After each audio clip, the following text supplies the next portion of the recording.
Olá amigos, sejam todos bem-vindos ao canal Falando de Guerra. Aqui é o Nelson Davis. Estamos trazendo aí mais notícias a respeito aí da guerra envolvendo a Rússia e a Ucrânia. Primeiramente quero agradecer o apoio recebido dos amigos, dos inscritos do canal que sempre nos apoiaram. Peço a todos que ainda não está inscrito e curte e gosta do canal que se inscreva e continue curtindo nossos vídeos, compartilhando nas redes sociais. Ajude o canal a crescer e a colocar o canal no lugar que já deveria estar, né, pessoal? Modéstia à parte, o canal é bom, não fazemos sensacionalismo e, obviamente, o canal merecia estar muito mais acima do que está agora. Eu começo esse vídeo fazendo uma pergunta para vocês. Quem foi longe demais? Foi a OTAN ou foi a Rússia para chegar à situação em que chegamos hoje? Pois bem, essa pergunta eu vou falar sobre ela no final desse vídeo. Então o que eu tenho de momento, pessoal, é que a Rússia continua atacando a Ucrânia. Várias cidades foram atacadas. Há relatos que a marinha ucraniana foi destruída. A força aérea também ucraniana foi aniquilada. O batalhão de Azov, que é considerado por muitos um batalhão neonazista, dizem que foi também aniquilado. Eu falo dizem, né, pessoal, porque não temos como comprovar. As informações vão chegando a todo momento. Há informações também que tanques russos já estão na cidade de Kharkiv, onde destruíram as forças ucranianas. Kiev agora está reunindo as suas forças, as suas tropas, muito possivelmente esperando as tropas russas para uma batalha, digamos assim, uma batalha final, né?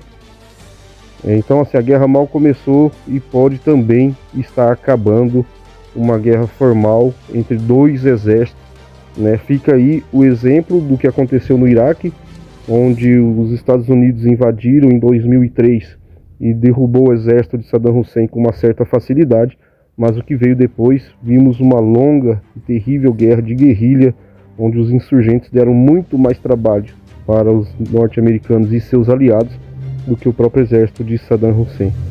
O que está em jogo, pessoal? Eu quero que vocês entendam o seguinte: desde que a Ucrânia tentou aproximação com o Ocidente e a União Europeia, as coisas degringolaram de vez. Rússia e Ucrânia tinham boas relações até o ano de 2013, mas tudo isso foi quebrado com aqueles movimentos, com aqueles protestos na Praça Maidan, um movimento conhecido como Euromaidan, onde foi derrubado ali um governo que era alinhado a Moscou, o Viktor Yanukovych, né? Há relatos que ele era corrupto, mas se olharmos a história ucraniana, todos que passaram por ali foram corruptos, né? A Ucrânia tem uma grande fama de corrupção nos seus governos e talvez com Yanukovych não seria diferente, mas era um governo ali alinhado de Moscou. E quando esse governo caiu, em detrimento aos protestos que a Rússia acusa que foi orquestrado pelo Ocidente, orquestrado pelos Estados Unidos e pela OTAN, ali Putin já começou a ver perigo e reagiu anexando a Crimeia e também apoiando a região oriental ali da Ucrânia, a região conhecida como Donbass. Como eu expliquei no vídeo anterior, é uma região de maioria de etnia russa e que falam russo e que não compartilhavam com a derrubada do Viktor Yanukovych, porque eles queriam uma aproximação maior com a Rússia. De lá para cá, as relações entre a Ucrânia e a Rússia pioraram de vez e chegamos ao ponto que está. Depois da tomada da Crimeia e com a guerra civil em Donbass, a Ucrânia se viu no direito de querer entrar para a Aliança Atlântica, a OTAN, onde Putin havia traçado uma linha vermelha. Então a pergunta que eu fiz foi: quem foi longe demais? A Ucrânia ou a Rússia? Devo lembrar que nos anos de 1991, né, na década de 90, a União Soviética veio a sucumbir, deixando de existir, e houve ali um acordo verbal entre o Bush pai, né, o George Bush, que era o presidente dos Estados Unidos na época, e o então presidente da União Soviética, o Mikhail Gorbachev, que a OTAN não se expandiria nenhuma polegada para o leste. Mas, como vemos, houve 5 ondas de expansão da OTAN rumo às fronteiras da Rússia, anexando inclusive as ex-repúblicas que faziam parte do Pacto de Varsóvia.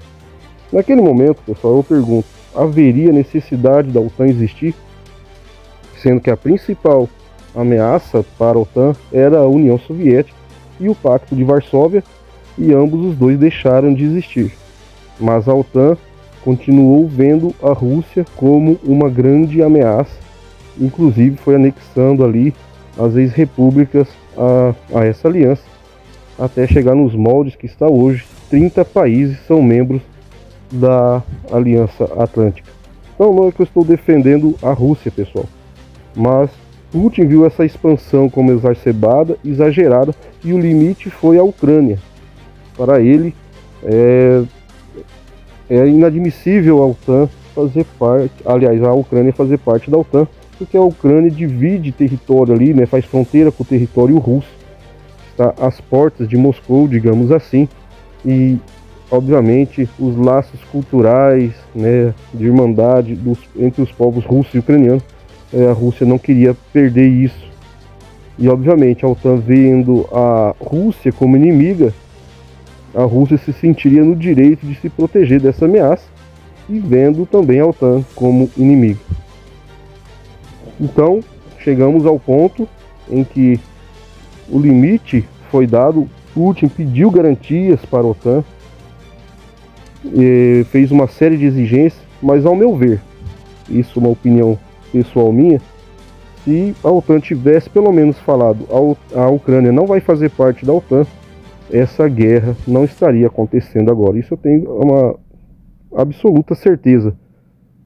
Porque o Putin pediu que a OTAN voltasse aos moldes, né, dos anos 90, quando as ex-repúblicas soviéticas não faziam parte da aliança. Mas eu acho que se a OTAN tivesse só feito essa concessão de não colocar a Ucrânia na aliança, essa guerra não estaria acontecendo. E o desejo que a Ucrânia tem de entrar para a aliança, o desejo de ter a segurança, acabou trazendo a guerra e a destruição para o seu país. Vocês veem como que uma coisa, podemos dizer assim, né, uma faca de dois gumes, né? Aquilo que representaria ser uma segurança acabou sendo a destruição. E estamos vendo o exército russo avançando por todos os lados, por todas as frentes. A situação está muito tensa. Os Estados Unidos já disse que vai enviar 30 mil soldados para a Lituânia, Letônia e Estônia. O presidente da Belarus, o Lukashenko, já fechou parcialmente os céus da Belarus e já disse que a OTAN está se movimentando próximo da sua fronteira. Então realmente, pessoal, uma situação bastante tensa. Muitos perguntaram a respeito da posição da China. E a China? Qual a posição da China? Vai apoiar fielmente a Rússia ou não? Essa seria a grande prova entre a aliança entre a Rússia e a China. A porta-voz dos negócios estrangeiros da China disse que a Rússia não precisa do apoio de Pequim. Os Estados Unidos falaram que a China iria apoiar Moscou, né? Mas ela ressaltou que a Rússia ficaria decepcionada. Ouvi um comentário desse, dizendo, né, afirmando que a Rússia tem total capacidade de se defender e que não precisa do apoio chinês. Foi isso o que ela disse.